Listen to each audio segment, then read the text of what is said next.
வணக்கம். நீங்கள் கேட்டுக்கொண்டிருப்பது அன்புக்கு விலை இல்லை வாணி பிரேம் அன்மோல் ஹோதா ஹே வாணி. நான் உங்கள் தொகுப்பாளர் வாணி. கடந்த அத்தியாயத்தில் அல்கா மாம் என்னை அவரது ஆடம்பரமான வீட்டிற்கு அழைத்திருந்தார். இன்று அவர் என்னை தனது நண்பராக இருக்கச் சொல்கிறார். மேலும் இதை நான் ஒரு பெரிய கௌரவமாக கருதுகிறேன். அல்கா மாம் எனது நேர்மையையும் எனது குடும்பத்தின் தனித்துவமான விழுமியங்களையும் குறிப்பாக எனது சகோதரன் மயங்க் செய்த தியாகத்தையும் பாராட்டுகிறார். எனினும் நாங்கள் எங்கள் உரையாடலை தொடரும்போது மாம் ரகசியம் காக்க எனக்கு உறுதிமொழி எடுக்கச் சொல்கிறார். நான் என் வார்த்தையை கொடுக்கிறேன், ஆனால் பிறகு மாம் என்னை திகைக்க வைக்கும் ஒரு உண்மையை வெளிப்படுத்துகிறார். அல்கா பாட்டியா மாம் திருமணமாகாதவர். மேலும் அவரது இந்த முடிவுக்கு பின்னால் உள்ள ஒரு பெரிய காரணம் நான் திருமணம் செய்து கொள்ளக்கூடாது என்ற எனது முடிவும் கூட. தனது நட்பு மூலம் எனது வாழ்க்கையில் உள்ள வெற்றிடத்தை நிரப்ப விரும்புவதாக மாம் கூறுகிறார். மாம் வார்த்தைகளை கேட்டவுடன் மாமிற்கு ஒருவேளை ஒருபால் ஈர்ப்பு, ஹோமோசெக்சுவல் டெண்டன்சிஸ் இருக்கலாமோ என்ற சங்கடமான பயம் ஒரு கணம் என் மனதில் மின்னியது. என் உடலில் ஒரு நடுக்கம் ஓடியது. இன்றைய அத்தியாயத்தில் அல்கா மாம் என் முகத்தில் உள்ள பாவங்களை படித்து என் மனதில் உள்ள ஒவ்வொரு கேள்விக்கும் பதிலளிக்க தயாராக இருக்கிறார்.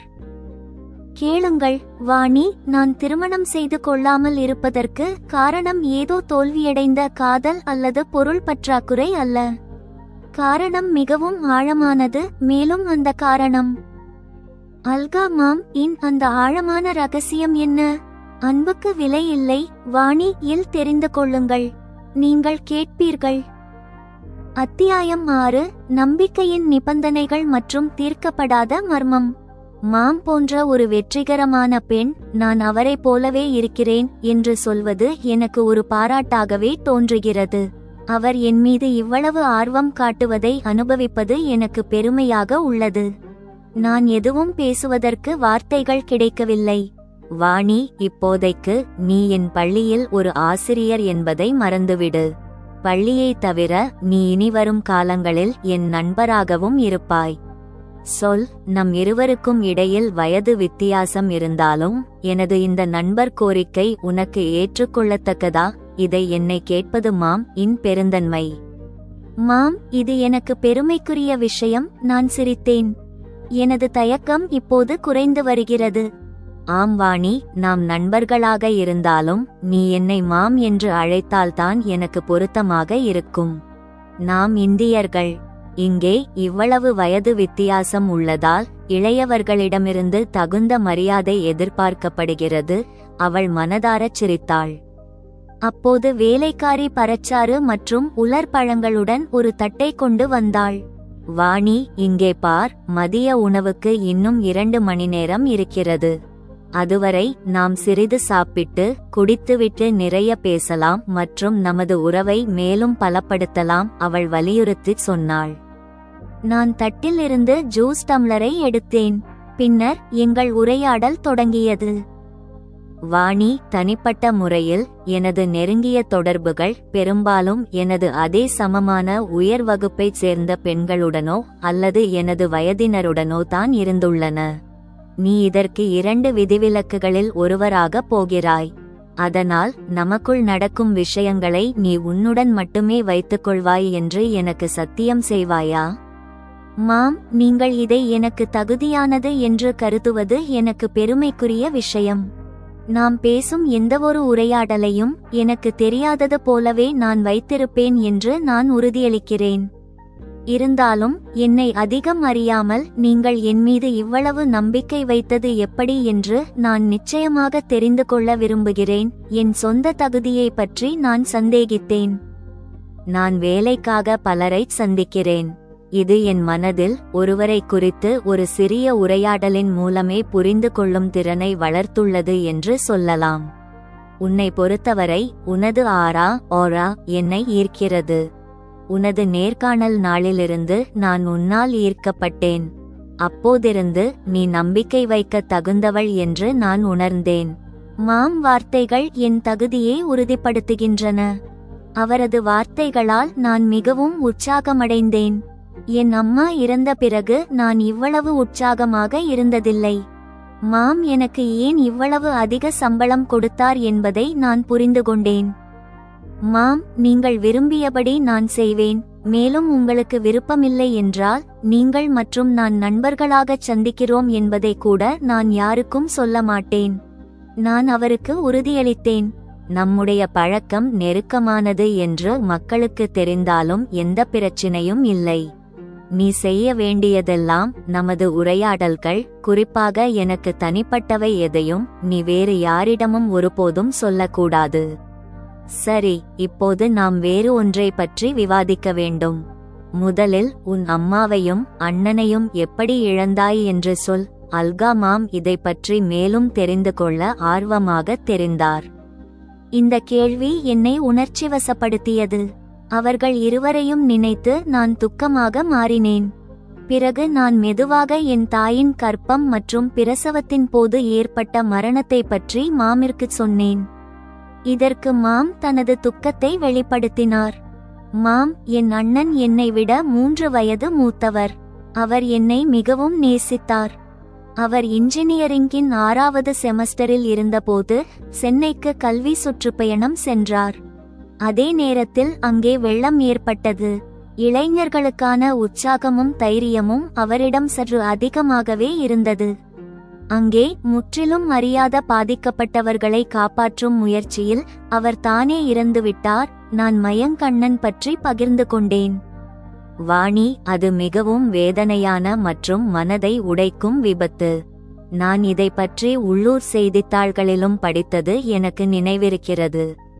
அந்த விபத்துக்கு பலியான இளைஞன் உன் அண்ணன் என்பது மிகவும் துரதிர்ஷ்டவசமானது. இந்த விபத்து நடக்காமல் இருந்திருந்தால் ஒருவேளை இன்று நீ என் பள்ளியில் வேலை பார்ப்பதற்கு பதிலாக வேறு எங்கோ இருந்திருப்பாய் என்று நான் நினைக்கிறேன். மாம் இரங்கல் தெரிவித்தார். ஆமாம், அண்ணன் ஒரு புத்திசாலியான மாணவர். அவர் இருந்திருந்தால் இன்று எங்கள் நிதி நிலைமை நிச்சயமாக இப்படி இருந்திருக்காது. மேலும் ஆம், ஒருவேளை நான் இந்த வேலையை செய்ய வேண்டிய அவசியமும் கூட இருந்திருக்காது. நடந்தது எங்கள் துரதிர்ஷ்டம். ஆனால் இப்போது நான் செய்ய வேண்டியிருப்பது, அதாவது இந்த வேலை, இதில் நான் திருப்தியாக இருக்கிறேன் என்றும் இங்கே சொல்வேன். இப்போது நான் மகிழ்ச்சியாகவும் இருக்கிறேன். ஒரு ஆசிரியராக நான் புதிய தலைமுறையின் திறனை வளர்ப்பதில் பங்களிப்பதை நினைத்து பெருமைப்படுகிறேன். நான் எனது துக்கத்தையும் மகிழ்ச்சியையும் வெளிப்படுத்தினேன். வாணி, உங்கள் குடும்பத்தில் மிகவும் நல்ல கல்வியும் விழுமியங்களும் உள்ளன. அங்கு மகன் முற்றிலும் அறியாத மற்றவர்களின் உயிரை காப்பாற்றும் போது தனது உயிரை இழந்தார். அதே சமயம் மகள், நீ குறைந்த சம்பளத்தில் கற்பிப்பதையும் மாணவர்களின் எதிர்காலத்தை கட்டமைப்பதையும் ஒரு சாதனையாக கருதுகிறாய். அது மட்டுமின்றி இந்த மகள் தனது தந்தைக்கு ஆதரவாக இருக்க திருமணம் செய்து கொள்ள விரும்பவில்லை. ஆஹா, இத்தகைய கல்வியும் இத்தகைய விழுமியங்களும், எனக்கு இவை மிகவும் முன்மாதிரியாக தோன்றுகின்றன. அவள் என்னை பற்றி மட்டுமல்ல, என் குடும்பம் முழுவதையும் பாராட்டி பேசினாள். இது எங்கள் பற்றி நான் ஒருபோதும் யோசிக்காத ஒரு உண்மை. மாம் இடமிருந்து கேட்டதும், அப்பாவிடமிருந்தா அல்லது அம்மாவிடமிருந்தா இந்த கல்வியையும் இத்தகைய விழுமியங்களையும் நாங்கள் பெற்றோம் என்று நான் யோசிக்க ஆரம்பித்தேன். மாம் இன் கண்களால் இன்று அதை பார்க்கும்போது என் தந்தையின் ஆளுமை எனக்கு தனித்துவமானதாக தோன்றுகிறது. நான் வந்து அரை மணி நேரத்திற்கும் மேலாகிவிட்டது. ஒரு விஷயம் எனக்கு வழக்கத்திற்கு மாறாக தோன்றுகிறது. மாம் இன் குடும்ப உறுப்பினர் யாரும் இங்கு இருப்பதற்கான உணர்வை நான் உணரவில்லை. எங்கள் உரையாடல் இதுவரை என்னை பற்றி மட்டுமே இருந்தது. அதனால் அதை மாம் பக்கம் திருப்புவதற்காக நான் சொன்னேன். மாம், இப்போது நீங்கள் உங்களை பற்றியும் ஏதாவது சொல்லுங்கள். பிறகு நான் ஒரு கணம் இடைநிறுத்தி நகைச்சுவையாகச் சொல்லும் எண்ணத்துடன் சொன்னேன், மற்றவர்களிடமிருந்து நான் மறைத்து வைக்க வேண்டிய ஒன்று. எனது பேச்சை கேட்டு ரசித்த மாம் சத்தமாகச் சிரித்தார். அதன் பிறகு எங்கேயோ வெறித்து பார்த்தபடி அவள் சிந்திக்க ஆரம்பித்தாள். வாணி, உன்னை பற்றியும் மயங்க் பற்றியும் தெரிந்து கொண்ட பிறகு என் மனதில் ஒரு எண்ணம் வந்தது. ஒருவேளை நான் திருமணம் செய்திருந்தால் உன்னையும் உன் அண்ணனையும் போன்ற மகன்கள் மற்றும் மகள்கள் எனக்கு இருந்திருக்கலாம். நான் திருமணம் செய்து கொள்ளாமல் என் வாழ்க்கையை கழித்தேன். இதன் காரணமாக மகன்கள் மற்றும் மகள்கள் வடிவில் எனது பங்களிப்பை இந்த சமூகத்திற்கு வழங்க தவறிவிட்டேன். நம் சமூகத்தின் முந்தைய தலைமுறைகளில் ஒரு பெண் திருமணம் செய்து கொள்ளாமல் வாழ்வது ஒரு அசாதாரணமான விஷயம். மாம் கடந்த கால நினைவுகளில் மூழ்கிவிட்டது போல் தெரிந்தது. மாம் திருமணமாகாதவர் என்று அவர் எனக்கு இப்போதுதான் சொல்கிறார். மாம் என் மீது ஆர்வம் காட்ட ஒரு காரணம், நேர்காணலில் நான் திருமணம் செய்து கொள்ளப் போவதில்லை என்று நான் அவரிடம் சொன்னதுதானா என்று நான் யோசித்தேன். மாம், நீங்கள் உண்மையில் திருமணம் செய்து கொள்ளவில்லையா? என்னால் நம்ப முடியவில்லை. நான் ஏன் திருமணம் செய்து கொள்ளவில்லை என்பதற்கான காரணத்தை நான் பிறகு சொல்கிறேன். ஆனால் இப்போதைக்கு நான் உன்னுடன் நட்பு பாராட்டுவதற்கான என் எண்ணத்தின் பின்னால் ஒரு காரணம், நீ திருமணம் செய்து கொள்ளக்கூடாது என்ற உன் முடிவும் கூட என்று சொல்கிறேன். திருமணமாகாமல் இருப்பதால் உன் வாழ்க்கையில் ஒரு வெற்றிடம் உள்ளது என்று நான் உணர்ந்தேன். ஒருவேளை நமது நட்பு மூலம் உன் வாழ்க்கையில் உள்ள இந்த வெற்றிடத்தை என்னால் ஓரளவுக்கு நிரப்ப முடியும், மாம் விளக்கினார். அவரை பற்றி எனக்கு எந்த சந்தேகமும் இருந்ததில்லை, இப்போதும் அல்லது அதற்கு முன்னரும். மாம் இடமிருந்து இதை கேட்டதும் மாமிற்கு ஒருவேளை ஒருபால் ஈர்ப்பு இருக்கலாமோ என்ற திடீர் சந்தேகம் என் மனதில் மின்னியது. இதன் காரணமாக ஒருவிதமான நடுக்கம் என் உடல் முழுவதும் ஓடியது. என் மனதிலும் உடலிலும் என்ன நடக்கிறது என்பதை மாம் உணர்ந்தாரோ இல்லையோ என்று என்னால் சொல்ல முடியவில்லை. உளவியல் ஒருபால் ஈர்ப்பை ஒரு மனநோய் அல்லது கோளாறு என்று கருதாமல் ஒரு சாதாரண மற்றும் இயற்கையான பாலியல் நோக்குநிலை என்று கருதுகிறது. இருப்பினும் நான் அதை ஒரு சாதாரண மனப்போக்கு என்று ஏற்றுக்கொள்ள முடியவில்லை. என் மனதில் எழுந்த உணர்ச்சிகள் வெளியே தெரியாமல் இருக்க நான் எப்படியோ சமாளித்தேன். என்ன சொல்வது என்று தெரியவில்லை, எனக்கு எதுவும் புரியவில்லை.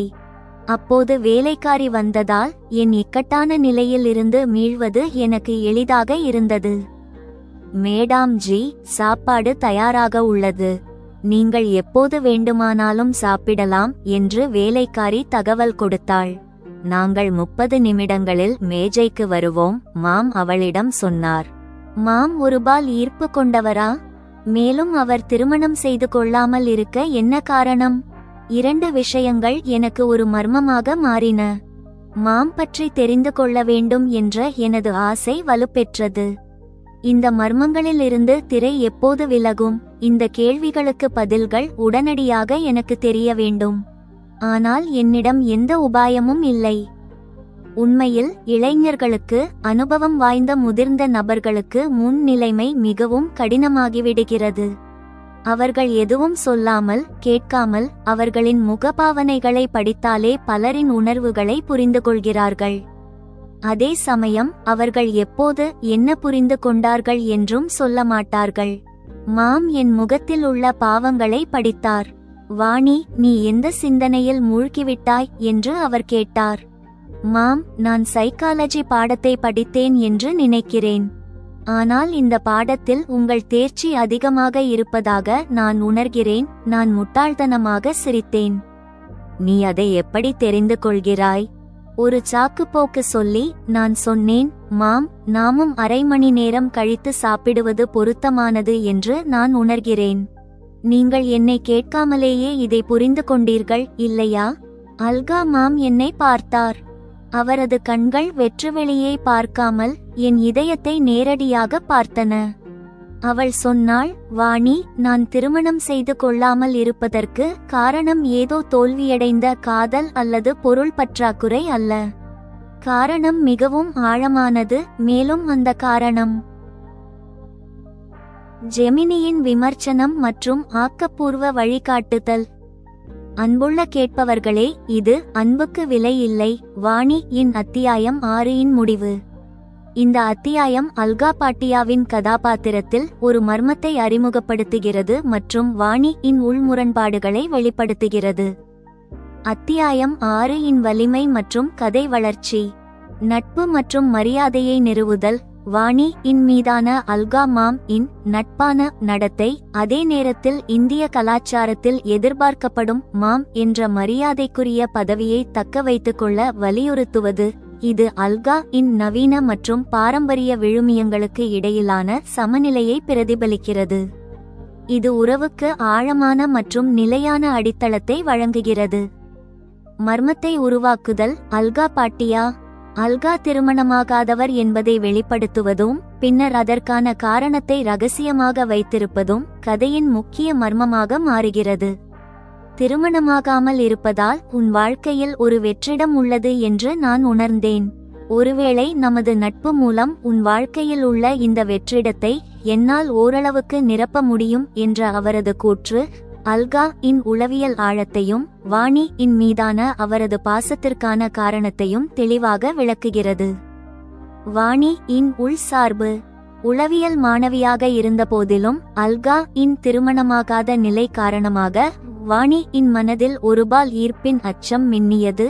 இது வாணி இன் கதாபாத்திரத்தின் வரம்பையும் அவளது பாரம்பரிய இந்திய விழுமியங்களையும் வெளிப்படுத்துகிறது.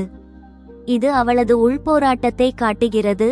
அவள் படித்ததை ஒரு சாதாரண மனப்போக்காக ஏற்றுக்கொள்ள முடியவில்லை. இது கதைக்குச் சிக்கலைச் சேர்க்கிறது.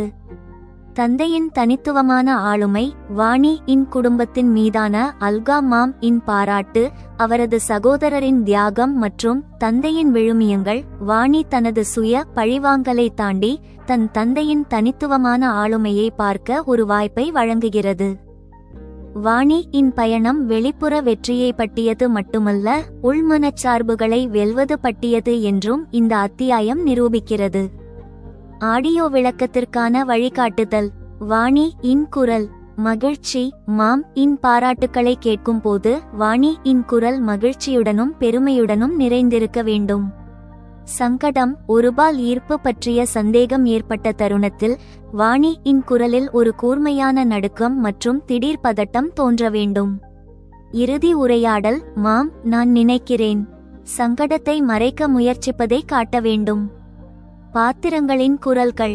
அல்கா பாட்டியா குரல் நட்புடனும் மரியாதையுடனும் இருக்க வேண்டும், ஆனால் இறுதி முடிவு அவரிடமே உள்ளது.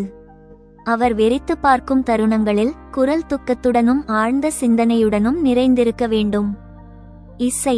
மர்மத்தின் தருணம். அல்கா தான் திருமணமாகாமல் இருப்பது மற்றும் வாணி இன் வெற்றிடத்தை நிரப்புவது பற்றி பேசும்போது பின்னணி இசையில் தெளிவற்ற, மெதுவான மற்றும் மர்மமான மெட்டை பயன்படுத்த வேண்டும். முடிவு. இந்த அத்தியாயம் ஒரு கூர்மையான கேள்விக்குறியுடன் முடிவடைய வேண்டும், இதனால் கேட்பவர்கள் அடுத்த வெளிப்பாட்டிற்காக ஆவலுடன் காத்திருப்பார்கள். அத்தியாயம் 6 முடிந்தது.